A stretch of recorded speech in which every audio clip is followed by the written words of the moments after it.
Hello les amis, bienvenue dans cette vidéo. Nous allons parler aujourd'hui des plugins, comment installer des plugins, comment configurer ou mettre en place des plugins en Vue.js avec la version 3.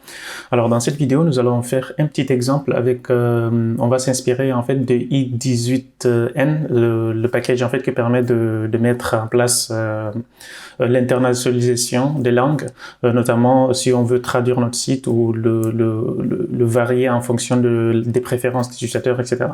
Donc c'est un petit peu ce que nous allons essayer de faire aujourd'hui dans cette partie de vidéo. Ensuite, on pourra dans les vidéos prochaines utiliser d'autres plugins, notamment Vue Router, etc. Cette vidéo nous permettra, celle-ci nous permettra donc de voir comment les plugins externes, les packages externes arrivent à s'encapsuler parfaitement avec Vue.js et étendre les fonctionnalités de Vue.js. Donc voilà, sans plus tarder, on va commencer donc tout de suite. Je vais revenir sur le code source ici. Alors ici, j'ai au niveau de l'entrée ici, c'est à cet endroit-là, si vous vous rappelez bien, au niveau de la présentation, comme nous avions vu.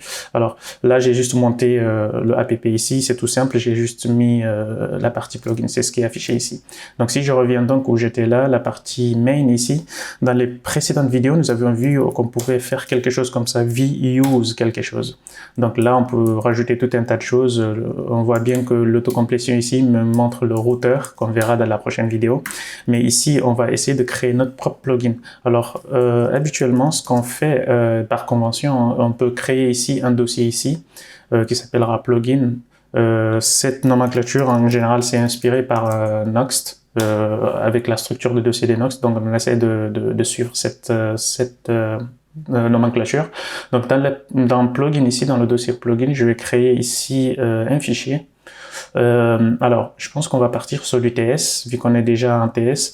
Donc, on peut vers translation plugin, ou un truc comme ça, .ts. J'aurais pu le créer avec TS directement. Donc, voilà. Ici, ce que je peux faire, donc, c'est de faire un export default de notre plugin.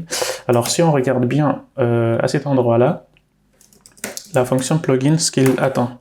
En fait, c'est un type plugin, donc c'est quelque chose de ce genre-là. On a une fonction install qui doit être à l'intérieur. C'est comme si c'était un composant, en fait. Donc, si je regarde ici, le extend dans les paramètres, alors il est là plutôt. Donc, plugin option. Donc, on voit bien que c'est une fonction en quelque sorte. Donc, il y a une fonction ici qui s'appelle install ici. Donc, nous, c'est cette deuxième écriture-là qu'on va prendre pour le moment. On va simplifier les choses. On va pas prendre celle-là. Donc, le install. Donc, si je reviens ici, on aura besoin d'un install app ici. Il va nous donner l'instance de Vue.js, celui-là.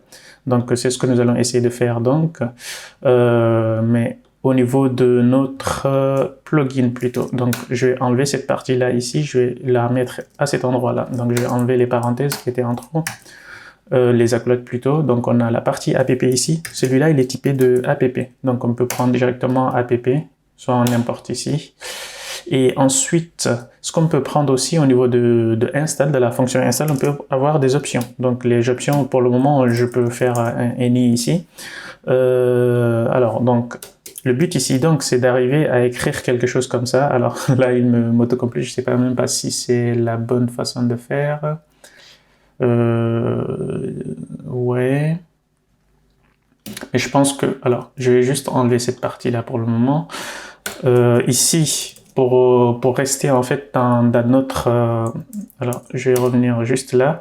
Ici, pour rester dans notre écriture, pour avoir des options, je pense que je vais typer, ce sera plus lisible pour plus tard. Et ici, si je fais par exemple translation language, par exemple, je vais prendre l'anglais et le français. Donc ici, dans les options, ce que je peux faire, c'est d'avoir quelque chose comme type... quelque chose comme ceci. Alors, je peux faire une option directement, translation option directement. Voilà. Qui aura donc une clé qui s'appellera language. Ce sera ça. Et puis, on aura aussi un dictionnaire qu'on mettra ici, à translation ici, ou dictionnaire, comme on le souhaite.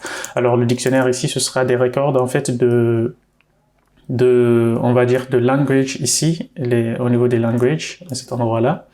Et puis, en valeur, on aura, je vais juste créer ici un petit fichier ici juste pour illustrer cette partie-là. Je vais créer donc un fichier qui s'appellera translation.ts aussi, où on va exporter à cet endroit-là, donc export default, disons, de nos langues.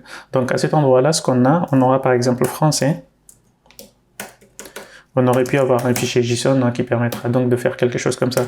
Donc en anglais aussi, on aura quelque chose comme ça, le hello. Par exemple ici. Je peux faire juste pour changer, welcome message. Et ici, si j'enlève ça, bienvenue, et là, welcome message. Ok, bienvenue sur mon site web. Donc on a ici nos langues ici, c'est cette clé qui est là. Et puis là, en partie, donc on aura donc des records en quelque sorte. C'est à cet endroit-là, donc on aura des records de string et de string. On va rester plus simple. Donc ici, donc ce que je peux faire, c'est d'enlever cette partie-là. Je vais mettre translation option ici. Et ensuite, qu'est-ce qu'on peut avoir? Donc là, on est bon normalement. Le but ici, donc, c'est de récupérer, par exemple, donc la partie, le langage déjà. Alors ici, donc, c'est d'essayer donc de partir ici. On a une fonction, c'est cette fonction-là qu'on va injecter dans notre vue, qu'on écrira dans notre vue, on verra tout à l'heure. Mais ici, ce sera donc la clé qu'on passera.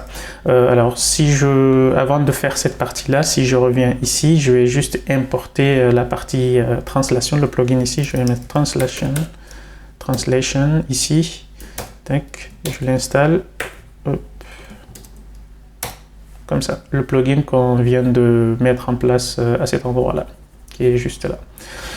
Et ensuite, les options, c'est celles qu'on va passer ici, donc en paramètres, ici. Ce sont ces options-là qu'on va passer ici en paramètres. Donc les options, ce sera quoi? On a donc notre langue, par défaut, ce sera de l'anglais. Et ensuite, on a donc notre dictionnaire ici.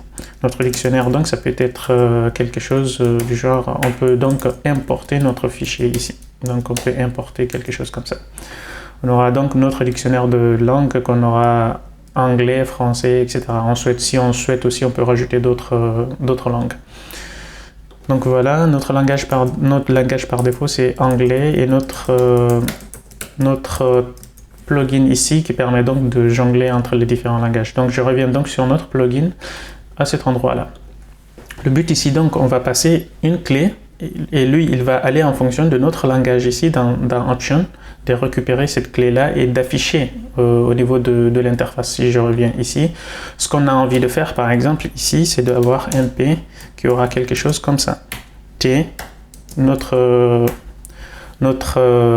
function ici, le Global Properties. Si vous vous rappelez, dans les premières vidéos qu'on avait introduit ici, les Global Properties qu'on peut réutiliser ici. Donc c'est une fonction qui va prendre une clé et ensuite on retourne dans le dictionnaire ici de translation. Donc ce qu'on peut faire ici, on peut faire T par exemple pour welcome message ou un truc comme ça. Je pense qu'on l'avait nommé comme ça. Voilà, cette clé-là.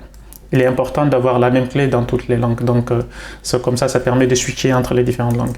Donc le but ici, donc, c'est de retourner ce message-là. Si je reviens au niveau du plugin, par exemple, je vais fermer ça. Je retourne ici, supposons que je retourne ici juste hello world par exemple. Donc si je reviens au niveau de mon interface, je vois bien le hello world ici. Le but ici, donc, c'est d'afficher plutôt partir des options. On a la langue, notre langue ici qu'on introduit, et puis retourner le vrai message qu'on veut récupérer.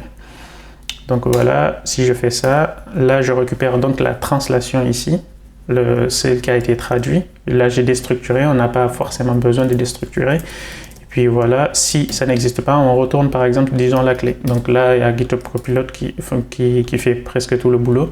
Donc on voit bien ici que l'anglais, c'est l'anglais qui est parti. Donc si je reviens à cet endroit-là, je vais juste augmenter la partie style, disons de P.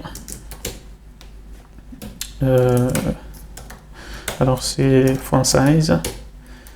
Je vais faire du... Voilà. Donc si je fais disons du 2, comme ça sera bien visible.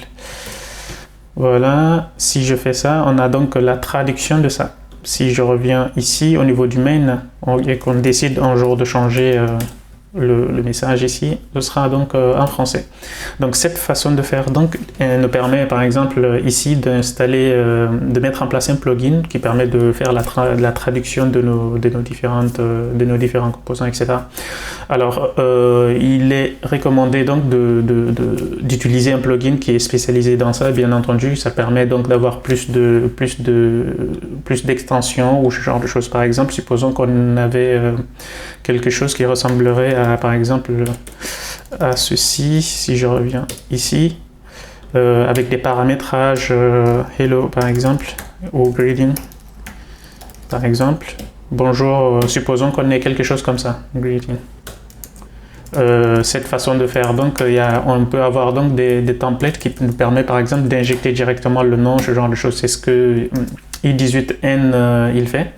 Donc ça permet donc d'injecter ce genre de choses, de variabiliser les choses, etc. Donc ça nous permettrait aussi d'avoir quelque chose ici. Par exemple, on aurait pu faire name ici, John par exemple, ou Mokhtar. Voilà. Donc ça, c'est on va laisser ça pour les plugins spécialisés. On va pas perdre notre temps à refaire la roue à cet endroit-là. Donc cette vidéo donc a pour but donc de montrer à peu près donc l'installation d'un plugin, comment il fonctionne les plugins, comment mettre en place un plugin dans notre projet Vue.js. Donc voilà, il me semble qu'on a fait à peu près le tour de ça. Et puis, donc on se retrouve à la prochaine, on pourra donc voir Vue Router et puis d'autres packages super intéressants dans Vue, etc. que nous allons utiliser très souvent dans les prochaines vidéos. Et puis, je vous invite à liker la vidéo et à partager et à commenter si il y a une partie d'amélioration, si c'est pas clair, vous avez des questionnements, des sujets de vidéo, je suis ouvert sur ça. Et puis, on se retrouve donc à la prochaine. Ciao.